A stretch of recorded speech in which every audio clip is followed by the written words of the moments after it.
Evening friends, Saturday எடுத்த mini vlog. அத்தை கொஞ்சம் திங்ஸ் வாங்கணுங்கிறதுக்காக வெளியில் போயிருந்தாங்க. ஸோ நானும் சிஸ்டர் மட்டும்தான் வீட்டில் குக்கிங். எங்களுக்கு பிடிச்ச ஃபேவரட் பிளேலிஸ்ட்டை கேட்டுகிட்டே நானும் அவங்களும் சேர்ந்து ஒர்க் பண்ணோம். ஸோ ஃபஸ்ட்டு குட்டி பையனை தூங்க வச்சுட்டு அப்படியே கிச்சனுக்குள்ள என்டர் ஆகிட்டேன். அத்தை வாஷ் பண்ணி வச்சிருந்த பாத்திரத்தை எல்லாத்தையும் அரேஞ்ச் பண்ணதுக்கப்புறமா செய்ய ஆரம்பிச்சாச்சு குக்கிங். ஸோ அத்தை நேற்று வச்சிருந்த ரசம் இருந்தது, சிம்பிளாகவே பொரியல் மட்டும் பண்ணிக்கலான்னு பிளான் பண்ணிட்டோம். அண்ட் ஃபஸ்ட்டில் நான் கத்திரிக்காய் நறுக்கிறதுக்கு அவ்வளோ பயப்படுவேங்க, இன்னும் பூச்சியெல்லாம் வெளியில் வரும்னு சொல்லிட்டு.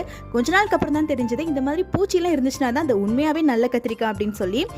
இருந்த கத்திரிக்காயெல்லாம் தூக்கி போட்டுட்டு பார்த்தா கம்மியாக தான் இருந்தது. சரின்னு சொல்லி பொட்டேட்டோ ஃப்ரையும் பண்ணியாச்சு. இந்த கத்திரிக்காய் ரெசிபி ஆல்ரெடி என்னோட சேனலில் நான் ஷார்ட்ஸில் போட்டிருக்கேன், வேணுங்கிறவங்க செக் பண்ணி பாருங்கள். 15 மினிட்ஸில் ரெடி ஆயிரும். வெங்காயம் தக்காளி எதுவுமே சேர்க்க தேவையில்லை.